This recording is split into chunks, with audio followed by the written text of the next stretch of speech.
Israel knows very well that how to fight with its enemies, especially the militant groups, whether in a conventional way or in a hybrid way. There is no match of Israel in it. This time, while fighting with one of its enemy group, that is Hezbollah militant groups, Israel used pager devices and walkie-talkie to target Hezbollah in Lebanon and Syria. Israel manipulated the pager devices and walkie-talkies devices in such a way that it got exploded when the Hezbollah fighters were using these devices. On 17 September, in a widespread pager explosions across Lebanon and Syria, many people including children were killed, thousands more got injured and many are serious after the explosions of pager devices, which was an unprecedented operation which was carried out by Israeli spy agency Mossad. The main aim of this operation was to breach the Hezbollah security and weaken its impact. The Hezbollah, which is an Iranian-backed militant group, according to Lebanese security sources and other sources, the Israeli spy agency Mossad planted a small amount of explosive inside 5,000 Taiwan-made pagers, which was ordered by Lebanese group Hezbollah months before the pager explosion. Many explosions occurred in the vicinity of a large crowd that had gathered for the funerals of victims of simultaneous pager blasts. The Hezbollah militant groups blamed its adversary to Israel, but Israeli officials have so far declined it. The first round of the blast began in Lebanon's capital Beirut and several other areas of the country. Firstly, it has been witnessed that the smoke was coming out from the people's pocket before seeing small explosions that sounded like fireworks and gunshots. And these are the locations where the devices' explosions were confirmed in Lebanon and Syria. Now we will talk about the pagers and why Hezbollah group is using it in the era of advanced technology. Pager, which is also known as a bleeper or beeper, is a small portable communication device that receives short messages, typically numeric or alphanumeric. Unlike mobile phones, pager work on radio waves. The operator sends a message via radio frequency rather than the internet, which is unique to the recipient devices. Pagers were widely used during 1980s before cell phones became popular. It was a crucial communication tool, especially for professionals like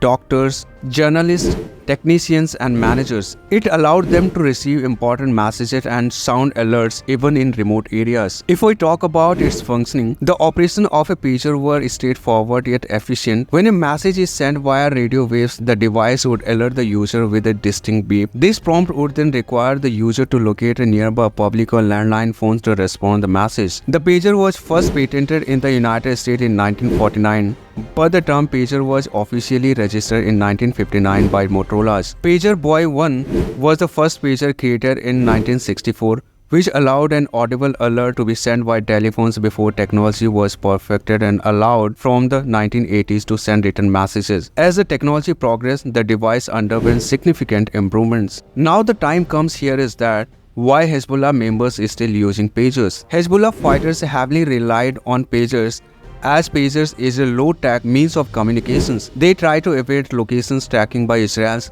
Pagers use their own frequency and are therefore considered more reliable as they bypass mobile telephone networks that can be impacted by frequent interruptions, connection issue, or can be intercepted. In February this year, Hassan Nasrallah, a Lebanese cleric and Secretary General of Hezbollah, directed the Hezbollah fighters to get rid of their phones by saying that they had been infiltrated by Israeli intelligence. He told his forces to break, bury or lock their phones in an iron box. Many experts have saying the directive was issued during a time televised address that may have forewarned the Israeli intelligence operatives that the Hezbollah group would be seeking a new, likely lower tech method of communication. Now the time has come to talk about the impact on Hezbollah after pager attacks. The explosions of thousands of pagers carried by Hezbollah fighters, medics and others sparked confusion and panic in the group known for military discipline and order. Many fighters have tossed their pager devices as blasts echo through Hezbollah-controlled areas of Beirut and other parts of Lebanon, and many Hezbollah fighters have buried their pager devices. The Hezbollah leaders who didn't carry the devices turned to the group's internal phone networks to find out what was going on.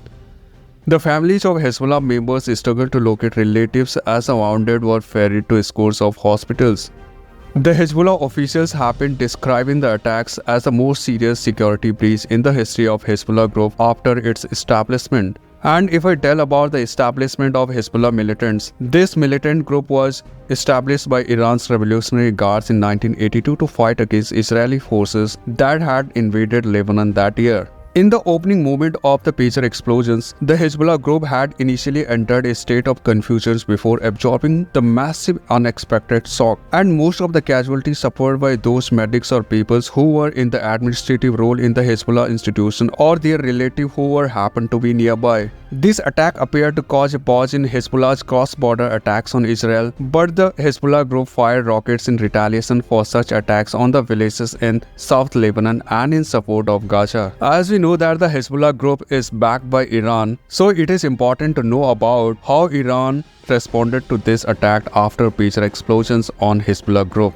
As Hezbollah militant group is the brainchild of Iran, now Iran is totally aware of this pager explosion impact because of its connection with Hezbollah, whether it is physically or socially, as Hezbollah fighters are trained by Iran's and Iran's provide arms and training time to time to Hezbollah groups. For this, Iran has banned pagers and walkie-talkie on the all flights weeks after the deadly sabotage attacks in Lebanon. The entry of any electronic communication devices except mobile phones in flight cabins or in non-accompanied cargo has been totally banned. In this attack, Tehran's ambassador to Lebanon also got wounded. In this April, Iran did already carried out demonstration missiles and drone strikes after Israel's targeted assassination of Iranian commanders and officials in Syria. So after pager explosion attack on Iran's backed Hezbollah group, Iran got another chance to demonstrate missile and drone strikes against Israel. In response to deadly Israeli attacks against people in Gaza and Lebanon, as well as the assassination of top Iran's Islamic Revolutionary Guard Corps, Hamas and Hezbollah leaders, on the 1st October,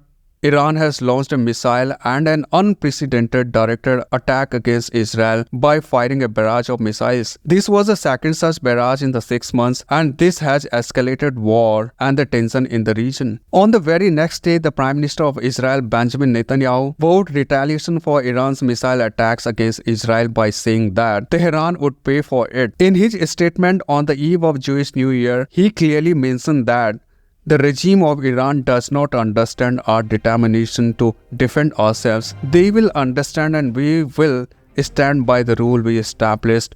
Whoever attacks, we will attack them. After this attack, most of the media reports and a lot of prominent figures from different social media platforms calling it a break of international law.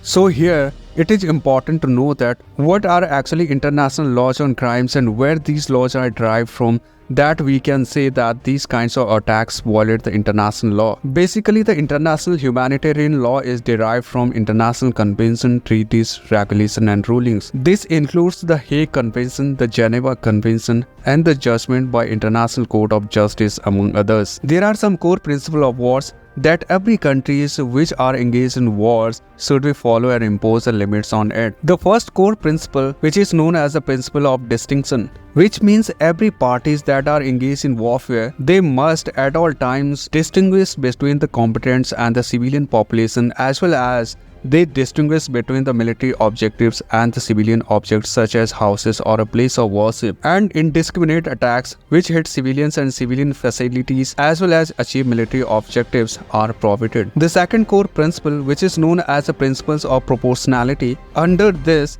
any attacks which are expected to cause civilian deaths and injury or damage to civilian objects in a way that would be excessive in relation to the anticipated military advantage. This proportionality attack should be prohibited on the humanitarian ground. The third core principle, which is known as the principle of military necessity, this permits measures that are necessary to accomplish a legitimate military purpose, namely to weaken the military capacity of other parties in a conflict. Now the question comes here is that, has the Israel's pager attack met these principles? According to a researcher who focused on the international regulation of war, said that it would be difficult for Israel to have checked the principles of proportionality, distinction and military necessity before war. To meet such obligations, Israel would need to have checked each individual communication devices to make sure Its detonation targeted a combatant and not a civilian mistakenly hold the object or standing too close. But it did not appear that any such individual checks were made. But targeting civilians in any kind of war is the absolute violation of international law. Civilians and other objectives which have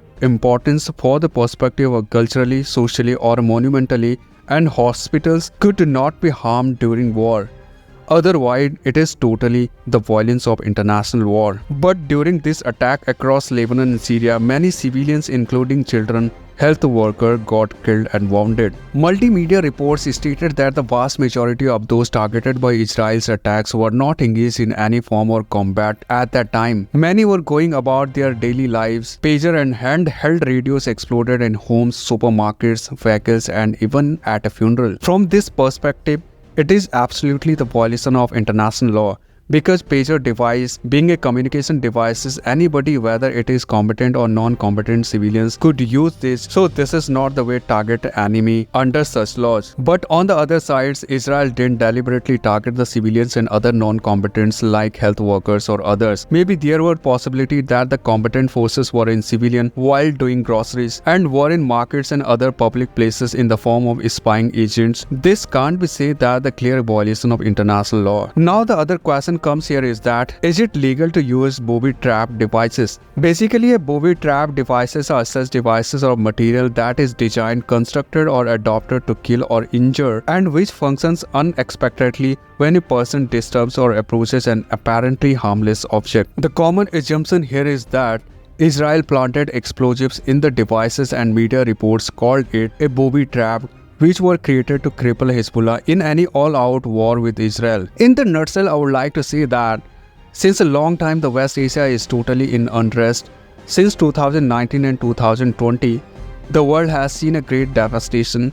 First the COVID pandemic, then havoc created by Russia-Ukraine war, and now in the West Asia. But the world is suffering a lot from it. Because of it, this is the price hike, which is nothing but the inflation in the world economy, the refugee crisis especially in the zone of war and nearby regions, as well as the stagnation, even the downfall of economy which is creating depression in the world. This is the time when all respected international institutions like United Nations and other bodies come together and fight for the rights of the people of this planet selflessly. Otherwise, the devastation of this planet is not far.